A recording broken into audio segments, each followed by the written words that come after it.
Nacido en 1952 en Karlsruhe, que es una ciudad en la que sigue viviendo ahora ya como catedrático de composición, alternando con su otro domicilio en Berlín, Wolfgang Rihm es el compositor más importante de la generación inmediatamente posterior a la de Karlheinz Stockhausen y también el más prolífico. El catálogo de la Universal Edición, que es su editora desde el principio, registra actualmente algo más de 350 obras de todos los géneros y no solo instrumentales, sino también vocales. Estudió Wolfgang Rihm con Wolfgang Fortner, con Humphrey Searle, con Klaus Huber y también incluso con Stockhausen en el año 72 en Colonia. Después, como era el periplo habitual entre los compositores que se interesaban por la nueva música, estuvo en Darmstadt, donde luego él mismo sería profesor a partir del año 78, y en la otra gran catedral de la música vanguardista de la época, que era Donaueschingen, donde él se presenta como compositor en el año 76 con una obra que es Subkontur, bueno, con dos obras, Subkontur y Morphonie, que la primera de ellas, Subkontur, es una obra para gran orquesta que dura casi media hora. Y es una obra que en su personalidad musical estaba ya perfectamente dibujada, pese a ser pues una de sus, la primera composición que llegó a la luz pública. Él tenía ya como 20 obras escritas previamente y desde luego a partir de ahí se vio una personalidad perfectamente hecha, con un dominio de la escritura y sobre todo de la escritura instrumental verdaderamente excepcional, y que era una música que de alguna manera estaba tratando de conectarse con lo que podríamos llamar la gran tradición austrogermánica del sinfonismo. Es una música en que se pasaba de lo que había sido la música de la segunda vanguardia, una música tremendamente especulativa, abstracta o que aspiraba al objetivismo, a una música, por el contrario, profundamente subjetiva, profundamente arraigada en lo que podría ser un intento de recuperar las coordenadas del expresionismo musical desde una perspectiva del post-serialismo. Y esto del expresionismo musical, que claro, en el caso de la música, pues sus puntos de referencia más evidentes son las 5 piezas para orquesta de Schoenberg y también de Schoenberg la ópera Erwartung. En el terreno de la pintura, pues es uno de los movimientos más importantes del arte plástico del siglo XX y ha tenido una gran incidencia en la música de Wolfgang Rihm, que él mismo en algún punto ha escrito que la música, dice, es pintura en el tiempo. Y esto viene muy a propósito de algunas de sus obras que están dedicadas o inspiradas en pinturas de algunos de los grandes expresionistas alemanes de entreguerras, concretamente Emil Nolde y Max Beckmann. Ese expresionismo del que hace gala Wolfgang Rihm se ha mantenido a todo lo largo de su obra, aunque naturalmente la gran violencia de las primeras composiciones ha ido dejando paso a un estilo más remansado, lejanamente podríamos decir, para entendernos, que más clasicista. En todo caso, lo que interesa de la manera de afrontar el fenómeno compositivo por parte de Wolfgang Rihm es que él jamás trabaja sobre esquemas preconcebidos, sino que la música fluye en su trabajo de una forma puramente intuitiva. Él lo ha dicho también, y además de una manera muy gráfica, diciendo que yo compongo, dice, de un modo vegetativo, es decir, que la música surge y va creciendo a partir de sí misma. Y él todavía continúa. Para mí, dice, el final de una obra no es algo a lo que se llega a través de un proceso, sino algo que surge de una forma inesperada. El catálogo de obras, que es extensísimo, como he comentado al comienzo, incluye obras en todos los géneros, algunos desde los más históricos, como es el caso del cuarteto de cuerda, 12 composiciones enumeradas como tales, y luego, claro, la sinfonía también, tiene 3 sinfonías y una cuarta obra que se titula Hacia una sinfonía Río, que son 4 obras independientes, pero que de alguna manera están interconectadas. Y aparte de eso hay como una veintena de obras concertantes. 5 conciertos para piano, 5 para violín, 4 para violonchelo, 2 para viola, y luego conciertos para instrumentos independientes como clarinete, fagot, oboe, trompeta, trombón, arpa, órgano, en fin. Él ha escrito también, es que él es tremendamente revelador de su manera de pensar la música, su manera de escribir acerca de música. ha escrito también que la música, dice, es por encima de todo portadora de emociones. La música debe estar llena de emoción y la emoción llena de complejidad.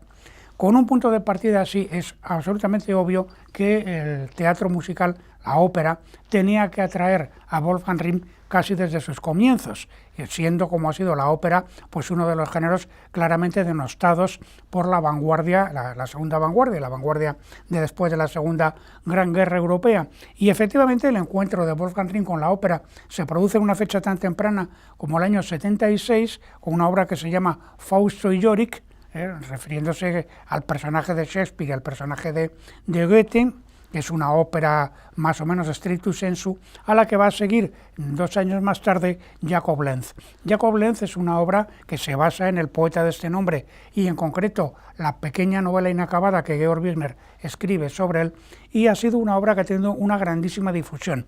Se ha llegado a estrenar en España en una sesión para celebrar los 50 años de Wolfgang Rihm, auspiciada en su momento por el Goethe Institut de Madrid, que fue dirigida aquella memorable sesión por Arturo Tamayo. Y luego, a partir de ahí, van a seguir otra serie de 8 obras más, a las que Wolfgang Rihm ya no llama óperas, sino que denomina Musiktheater, o sea, teatro musical, en un sentido más amplio, más abstracto y menos ligado a las formas convencionales de la escritura operística. Van a venir ahí entonces Die Hamlet-Maschine, después Oedipus, luego Die Eroberung von México, que es la que ahora nos ocupa, la conquista de México, Serafín, también en este caso sobre Antonin Artaud, y luego Das Gehege, lo vedado, sobre Boto Strauss, y luego sobre Heinrich von Kleist hará una Penthesilea y después una Proserpina, que luego la reunirá en otra obra nueva que se llamará Tres mujeres, Drei Frauen, y de momento, hasta ahora la última, que es un Dionisos, que él la titula en este caso Fantasía operística. Si repasamos la lista de los autores, que no solo en las obras teatrales, sino en la música vocal o sinfónico-vocal han aparecido en la obra de Rihm, encontramos que hay una gran preponderancia, preeminencia de autores que han sido afectados concretamente por la esquizofrenia. Tenemos a Heiner Müller, a Hölderlin, a Jacob Lenz, a Nietzsche, a Ernst Herbeck, a Adolf Böllfling y Antonin Artaud, en concreto, que es precisamente a partir de un proyecto teatral suyo de donde surge la conquista de México. Artaud es un personaje verdaderamente singular, actor cinematográfico, teatral, dibujante, teórico del teatro sobre todo,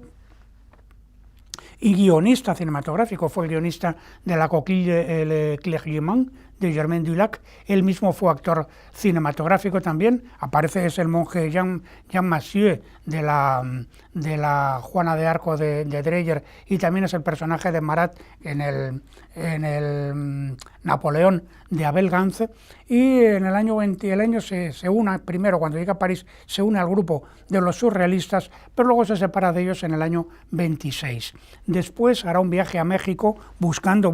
por las raíces de lo que él estima que es la condición humana primigenia, más en contacto con la naturaleza. Hay un profundo sentido romántico tardío ahí, y sobre todo su obra máxima será esa especie de gran manifiesto teórico que se llama El teatro y su doble. Naturalmente, de ese viaje a México van a surgir una serie de piezas, de proyectos, de bocetos teatrales, uno de los cuales es precisamente la conquista de México. Después, Artaud, en esta especie de manifiesto que se llama El teatro y su doble, tratará de plantear el intento de un teatro que es un teatro al margen de la palabra, en que la palabra en todo caso y la psicología de los personajes no son en absoluto los elementos fundamentales, tratando de crear, dice, un estado de terror y alucinación que genere unas consecuencias, lo que él llama teatro de la crueldad, en el espectador al enfrentarse con realidades que carecen de contenido simbólico. Hay aquí incluso una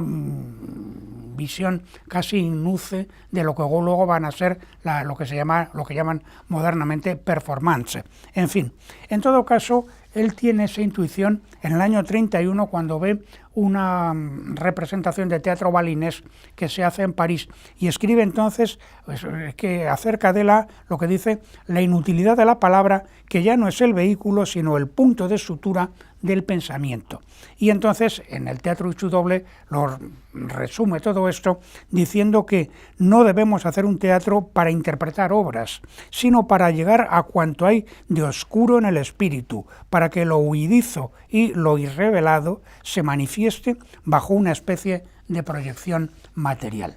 Entonces el punto de partida en Artaud y por supuesto en Wolfgang Rihm es precisamente la esquizofrenia, pero entendiendo la esquizofrenia en el sentido de la ruptura del sujeto, la ruptura del yo. Se han dado casos, y ahí están muy tipificados en la literatura médica, de dobles e incluso de triples personalidades, algún caso concreto, y bueno, el punto de partida literario es, como bien se sabe, la famosa novela de Stevenson, del Dr. Jekyll y Mr. Hyde. En todo caso, esta idea de la ruptura del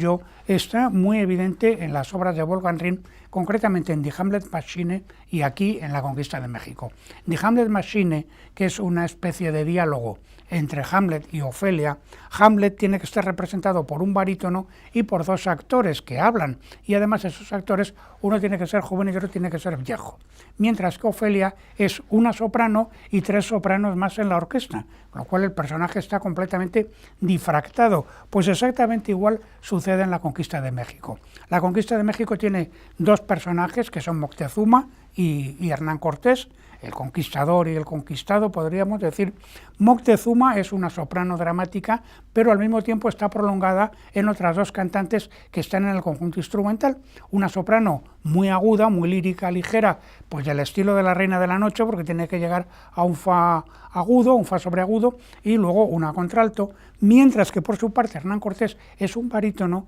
que luego está prolongado en dos recitadores que están en el conjunto instrumental. Aparte de ello hay un coro que son dos grupos de personajes, las voces femeninas son los aztecas, las voces masculinas los soldados de Cortés. Este coro, por cierto, tiene que estar pregrabado para poder sus intervenciones, para poder luego ser modificado electroacústicamente durante la propia representación, y habría que decir a este respecto que tradicionalmente en todas las producciones de La Conquista de México se ha usado la grabación inicial que correspondió al estreno que tuvo lugar el 2 de febrero de 1992 en Hamburgo. Lo estrenó Ingo Metzmacher con una puesta en escena de Peter Musbach, pero que en la presente ocasión es el propio coro del Teatro Real quien ha asumido el trabajo de realizar la grabación de su muy difícil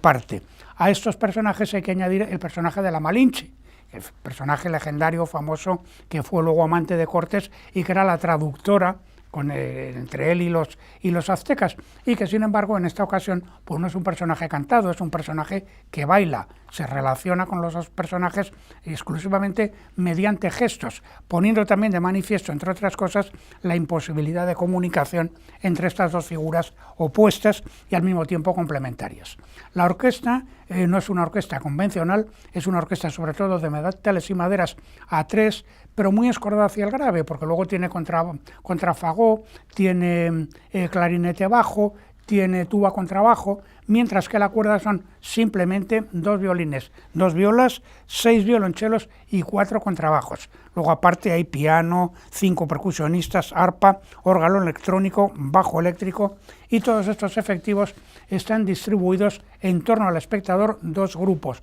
frontales, uno más alto que otro, que es donde está la cuerda, el más alto, y luego algunos intérpretes por la parte de atrás y por los laterales, buscando, pues lógicamente, una sensación envolvente. A propósito de Cortés y de la Conquista de México, existen muchas óperas, está la de Vivaldi, la de Karl-Heinrich Graun, la de Myslivicek, la de Gaspare Spontini, Cingarelli, Roger Sessions, en fin, también una de las más modernas, la de Jean Prodromides, La Noche Triste, que así se llama. En el caso de Wolfgang Rihm, Artaud, lo que les interesa es el tema del otro, pero el tema del otro tal como está planteado por Lacan en la famosa frase aquella de el otro en tanto que otro, no es solamente un alter ego, sino eso que yo no soy. la otredad. En este caso, el enfrentamiento de Moctezuma y de Cortés es, en definitiva, el enfrentamiento entre los dos grandes arquetipos, que son el femenino, que corresponde a Moctezuma, y el masculino, que es Cortés. No estoy hablando de hombre y de mujer, de esos agentes sociales, sino que hablo de lo que podríamos llamar por los arquetipos, los universales del pensamiento, en el sentido de lo femenino, como el mundo fluido, el mundo de lo líquido, la noche, lo receptivo. Ese es Moctezuma, que está representado por la soprano, y lo masculino, que es el mundo solar, el principio activo, y en este caso la violencia, el ruido. Así, Moctezuma es un personaje sumamente cantable por la soprano, de una gran belleza lírica, mientras que Cortés es un personaje que se expresa de una manera mucho más brusca, muchas veces mediante fonemas, mediante partes pues solamente habladas, o susurradas, o murmuradas. La obra se divide en 4 partes, que son los presagios, la declaración, el cataclismo y la resignación, y que claro, lo corresponde al primer encuentro de los personajes que no se ven. Después, cuando entran en contacto, que no llega a ser contacto físico porque lo impiden las huestes del uno y del otro. Después, el cataclismo es la muerte de Moctezuma a cargo de sus propios hombres porque piensan que les ha traicionado, y finalmente es la noche triste, la resignación o la abdicación. Es una música extremadamente accesible, aunque sea una música que trabaja con rasgos de la música más moderna, tremendamente accesible porque está basada mucho en los ritmos además muy perceptibles, muy claramente identificables, que tienen una gran fuerza, y luego por el empleo sistemático de muchos elementos de la gramática tonal, pero que no están empleados tonalmente. Acordes perfectos, acordes de séptima, tríadas aumentadas, y que tienen, como muy bien ha escrito Joseph Heusler, un valor, no tienen un valor funcional, sino el valor de objetos sonoros portadores de un sentido expresivo. Y a todo ello hay que añadir, propiamente, no estamos ante una obra de argumento, sino ante una obra de situaciones que además están expresadas mediante metáforas musicales, podríamos decir. Y a ello hay que añadir un poema de Octavio Paz dividido en 4 partes. Cada una de esas partes va poniendo fin a cada una de las 4 partes correspondientes de la propia obra. Texto bellísimo, el de Octavio Paz, que acaba diciendo lo siguiente: bajo esta muerte, amor dichoso y mudo, no hay venas, piel ni sangre, sino la muerte sola, frenéticos silencios, eternos, confundidos, inaccesible amor, manando muerte. Y estas frases, en alemán naturalmente, son precisamente las que cantan en un bellísimo contrapunto Moctezuma y Cortés en la conclusión de la obra y en uno de los momentos más líricos de toda la obra, por cierto, de Wolfgang Rihm y de la música operística reciente.